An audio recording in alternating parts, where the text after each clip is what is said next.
All right, guys, we're here. I'm excited. We get to be with Cip today. So, all right, here we go. Are you ready? Yes, sir. Okay. What's your full name, and tell us about the business that you bought? All right, so Cipriano Garrido, right? Joined your program, what, Leo? About a year About a ago year or ago. so, right? So, long story short, me and my friend Ryan Potuck were looking to, he was actually looking to buy this business over 3 years ago, right? 3 years ago? Long story short, I joined your program, told him a couple things, right? We used the information, implemented, and here we are. We now own it. Awesome. So I'm going to ask you a few questions specific about the business. Of course. Do you remember what was the revenue when you purchased it? The revenue Per we year. purchased was about $700,000 a year. Yeah, like the high 700s. High 700s. Okay. What was the cash flow per year? The guy, I believe about, low fours. Low fours. Yeah. Okay. Wow. As it is, it's almost 50% cash flow over revenue. Great. What was the purchase price? 1.5. So a little over 3x. Hey, and it's real estate. How big is Correct. this real estate? Correct. It comprised 99 acres. 99 acres. Can you remember? Gosh, it would be great to know the cash on cash return. Probably be huge, and the cap rate is probably even bigger. Yeah, it's not bad at all, and we're actually improving. This is what you would call an absolute value add. So even though we bought it at a decent multiple and it's cash flow Right. now, for us right now, we have major plans to improve it. Awesome. What made you start looking into buying a business? Period. You know the story, but I'll tell the camera. I was completely burnt out in my previous career. I was a W-2 employee, an electrician for 27 years, and I had enough. I knew I had to change something because it wasn't leading down a right path. So here we are. I joined Leo's program, like I said, a year later. I'm a business owner, and actually, I'm about to close my second business within the first year of joining. Wow. So within months of closing the first deal, you cracked the code. You're about to close on your second business, which it hasn't closed as of yet. But when it does close, it's going to be a full-blown interview. You know that. I can't wait. I can't wait. Are you ready to give us a tour of the business? Absolutely. Let's go. All right, let's go check it out.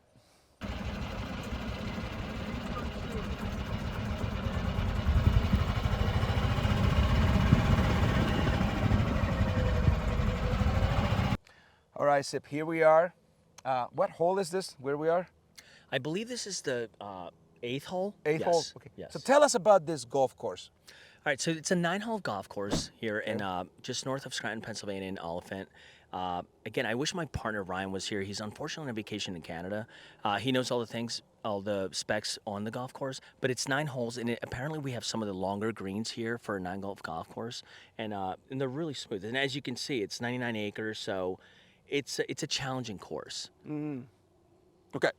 All right, so now that we got that, now let's talk about what was it like being inside Business Acquisition Mastery. So what was it like for you being part of a network of acquisition-minded business entrepreneurs? Yeah, that's a great question, Leo. And there's so much. It's so valuable. It's hard to explain, right? You just don't know what you don't know. And buying a business is a whole different beast. I was a real estate investor for a long time. Buying a business is nothing like real estate. There are so many more moving pieces.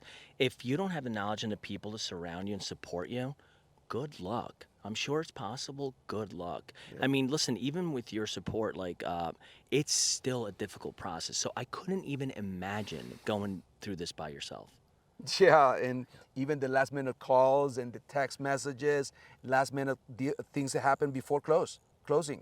You and I have, I don't know, countless emails, countless calls, right? It's hard to explain, but yes, I would have never been able to do this without the group. I mean, it's just the truth. So let's talk about logistics. So we meet twice a week, 2-hour-long live clinics, basically, where we talk about everything. What were they like for you? What did you learn? I mean, as you know, Leo, I think I've been in the group for now over a year. I maybe have missed 2 calls the whole time, maybe. And it's because I was either traveling or I really had something important to do, right? Be serious about so, this. yeah, you have to be serious about it, right? So what happens on those calls, right? It's not fluff, right? It's people analyzing real deals. You're going through deals of students live every day, right? So what happens? You learn by just being there, right? You learn situation A, situation B, situation C. What do you do in this case? Is this a good business? Is it not? What are you looking for, right, in different industries? And yeah, it's invaluable, right? I mean, the financial analysis itself can be literally different on every deal. right? I mean, industries, different. There's so much. So yeah, those calls are invaluable. And I think I've been thinking about, we collectively have analyzed probably about 300 deals inside of a group of 150 members. We're a very prolific group. doubt. But more to you, like, we do have frameworks that we teach, tools that we provide. What tools and frameworks benefited you the most, and why? Definitely. I mean, the deal analyzer is a game changer, right? So Right. I mean, if you don't know that, how to calculate an accurate SDE, right, without all the crazy add backs that brokers add on, what are you doing? You're Right. wasting time. Correct. And let me tell you something. This is a very time-consuming process. Yep. You want to eliminate the time wasting as much as you can, right, on bad deals. So now, Right. that's why people get frustrated, right? I Yeah. mean, they just waste so much time because they don't know what they're looking at. And so, yeah, it's a game changer. That tool is a game changer. And also, let's see, other tools. The buy box, right? The Like buy box. presenting Yep. yourself as a serious buyer. How do you show up to the brokers and the sellers and to the marketplace? Exactly. And there is a know-how that we teach, right? And there's a No doubt. framework that we teach. How you show up to one place is how you show up to everything, right? No doubt. No doubt. So let's change gears. What was the hardest part about buying a business, and you're in the middle of a closing, so even now, and how did working with me and the rest of our group help you overcome those challenges? Okay. So this is a very tough question to answer, but I'll just say that the hardest part isn't a specific particular part. It's the sum of all the parts, right? As problems come up, you have to solve them, right? Right. So yeah, you can try to do them on your own, right? But I have you in my back pocket, right? So when there's a problem, I can be like, I mean, we were just on the phone with a broker 5 minutes ago. on the other deal, right? And Yeah. what I was like, Leo, what do we do about this? You're Yeah. like, no. And I was like, my heart dropped for a little bit, but we got through the issue, right? Yeah. Had I not known that, I just wouldn't have even known like what next step to take. Yes, we problem solved on the spot. I told you Yes. what you got on the phone with the broker. Yes. You smoothed a couple things out. We're back on track, Right. and we're back to closing. Yes, We could talk about buying a business all day long. If we don't close, we don't have anything. correct. So to answer your question, there's not one part of buying a business that's the hardest part. It's the process of buying the Right. business. That is just, that's it. Okay. So as I sit here, do you ever think 5 years ago, as you were taking the commute in Philly, the hour-long commute, that you would be where you are today? No, I can honestly say no. I mean, like again, I have to give credit to my partner Ryan Potuck for, for just, I mean, opening my mind up to like the golf course side of it, but the business side of it, yeah, this is incredible. It gave me an opportunity to escape my previous life that I just wasn't happy in. And check this out, guys. So here we come to a place that the business has grown so much that he doesn't even need to know everybody's names. Like, he knows, and people know him as the owner. You introduce yourself. What does that do to your psyche, right? Yeah. You went from employee to employer. Yeah, it adds instant credibility. Even when you reach out to other people, Right. it adds instant credibility. That's the only way I could say it. Because this process isn't easy. So I think other business owners or other people that have gone through the process have an immediate respect for you. Correct. And what does it do? You're creating generational assets that you Correct. can scale, and you're creating a conglomerate of businesses. Now, so what we're going to do is we're going to relocate to another section, because I want you guys to see the whole golf course while we're here. Thank you so much for watching.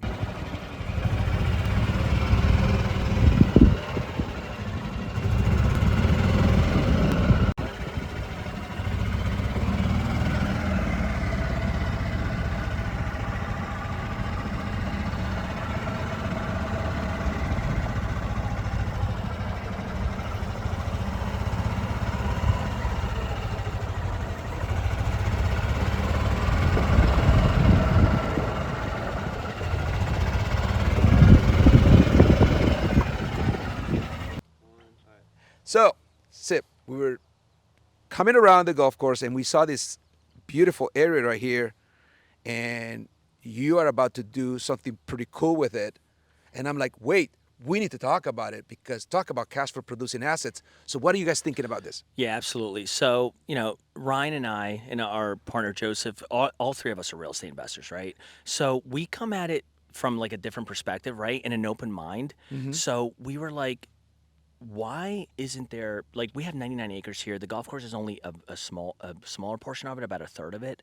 So we have a ton of like woods and like very quiet space. And there's also a lot of ski resorts and other stuff to do around here. So our plan is to put a little tiny home. I don't want to call it a Village? village. Yeah, A I community? don't want to call it a village or a community, but yes, somewhere that you can come stay and play, right? You can come ski in the wintertime. So there's other stuff to do, and they're going to be kind of, nestled around here, clearing a couple spots, and we're in that process, and that's another value add to the business of golf. So it's a no-brainer. So think about the basically the unlimited cash on cash return. So you got a cash flow producing asset so you basically pay for 99 acres with 33 usable acres. Yes. So you have 66 acres that Correct. can be developed Exactly. into cash flow that does not exist today, Correct. which was already a good debt service coverage ratio. Yes. So that is what I call opportunity meets those who are ready for it. Yes. And you're totally it. So let's keep going on the tour. Awesome. All right, Sip, where are we right now? All right, so we're right in the entrance of the course, right? So this is obviously where the clubhouse where everybody enters. As you can see, it's been neglected for years, so we have plans to renovate the whole thing, right? But as everything goes in business, nothing is ever simple. So we just have to take a very careful approach on what we're doing and at the pace we're doing it at, right? So, yeah, that's where we are. So, you Awesome. want to go inside? We're gonna go inside right All now. right, let's do it. Thank you so much. I appreciate it, brother. All right, Truman, nice to meet you. Thank you so much. I hear nothing but good stuff. And I think this was last time I had yours, but I guess. All right, Sip, so you wanted to bring us here because there's something special that you guys are doing here. So tell us about this place.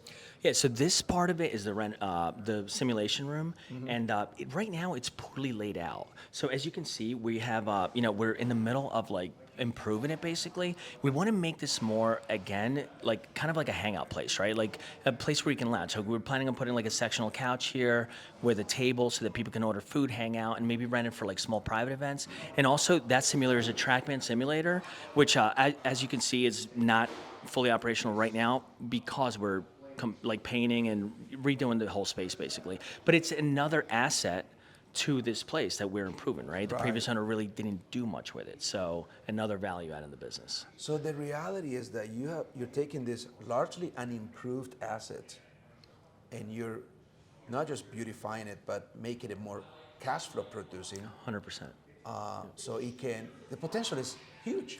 Yes. Yeah. You just nailed it. I mean, that is what business is, right? Like, True value literally. add play, but I think that, you bought it with the revenue that it was, north of, high 700s.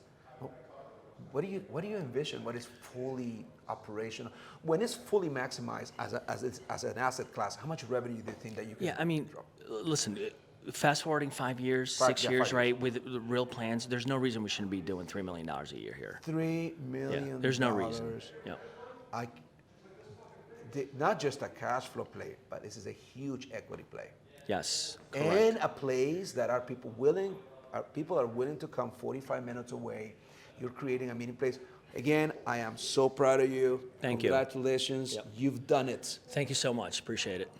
All right, Sip, here we are in the kitchen. As I understand it, nothing was going on here before you bought it. So what's going on here now? That's correct, Leo. This is one of the biggest challenges, and it's one of the biggest revenue generators on the golf course. So we knew as soon as we bought this place, this was priority number one. Get it up and running. So we really took a very creative approach to opening the kitchen. We actually teamed up with a local restaurant owner. Local right? restaurant? Yeah, she was partners in another restaurant, but she had plenty of time. So we got her on a revenue share to basically open up the restaurant for us, right? So that she would participate only if the restaurant was profitable. It took all of the responsibility kind of off of the table that we didn't know what to do, right? So you find who, not how, basically, right? We didn't spend a ton of time figuring out what to do. We just figured out who to get to do it and made it a mutually beneficial relationship between the both of us. And now we're running and we are producing revenue.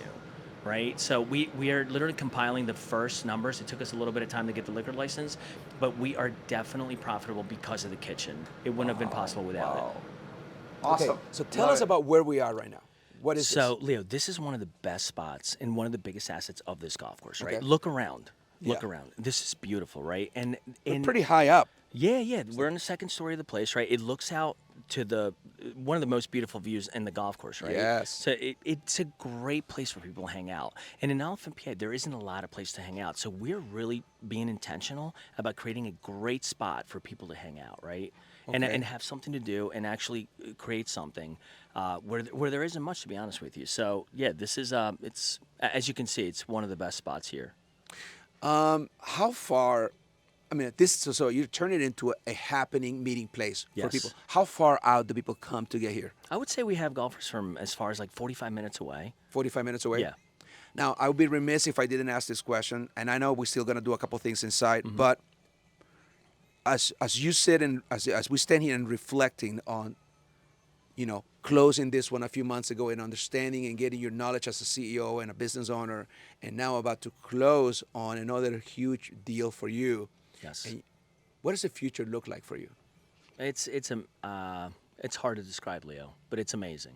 Do you feel I- empowered? I feel like I haven't felt in years. Yeah, I feel alive. Like there's something to be said when you're building something for yourself. Right. Completely different animal. You're not on cruise control anymore. You're being intentional about life. That's how I feel right now. And you know what I admire and respect about you is that you are as much knowledge. You came to us with deep-seated knowledge in multi-units and real estate investing, and you had a lot of terminology. You've been very successful in multiple real estate asset classes, but yet you were humble enough to admit that you didn't know what to do, or how to buy a business, a cash flowing business, which but you did that. Now you actually have both disciplines. You know how to, and this, I'm looking at this golf course, which is like the intersection of two asset classes. Yes. You got the real estate piece, and you got the business itself that employs people, which allow you to get Yeah. different type of lending. Now that you had that, Yeah. more businesses. How big? It's a game changer in so many ways, right? Yeah, you are absolutely right. You nailed it. This is a perfect intersection of business and real estate, right? So that's why I felt really safe investing with my two partners here on this golf course, because I knew at the end of the day we were backed by real estate, right? In the business part of it, I absolutely love. There's so many more levers you can pull. Yeah. You can be so creative. Yeah. Where in real estate, you need a lot more. You're constrained by a Yeah. lot more things, right? Right. Your location, there's rents, right, that you can take to market, and the number of units, right? There's not much more you can do besides that to pull levers to increase NOI, right, or net operating income. Yeah. On a business, the sky's the limit. Literally, there is almost no limits to what you can do and how creative you can be. And this is the part that I am loving. And going back to your piece about not knowing stuff, I learn something new every day. Mm-hmm. If I'm not the dumbest guy in the room, I'm not in the right room. I don't know if that sounds right, but I'm a sponge. And we were just saying this on the way up, as coming on the golf cart, is that you are the byproduct of the 5 people you hang out with. I really Yes. believe that proximity is power. And you 100%. have taken this concept to the next level because you're constantly assimilating, constantly learning how to connect the dots. But now you have a roadmap. You understand that when you're buying a business, it's a very fragile ecosystem that produces cash. Where else are you going to get the cash on cash returns? It's not unusual Not even close. for members of our group. The average deal is $500,000 in SDE. Seller Yeah. discretionary earnings. This is pre-debt service cash flow. Yeah. But if you put 100,000, and that was the true debt, cash flow post debt service, you're looking at a 5x, 500%. Now that Yeah. goes down to 300% when you get a loan. But you think, where else can you gonna get that And kind of returns? It's unbelievable, Leo. I know, I'm in the middle of another deal where I'm literally potentially acquiring about $2.5 million worth of assets Yeah. with less than $150,000 out of pocket. And I can't even, I'm still pinching myself. We should stop there because that is a mic drop moment. So let's continue with the tour. Awesome.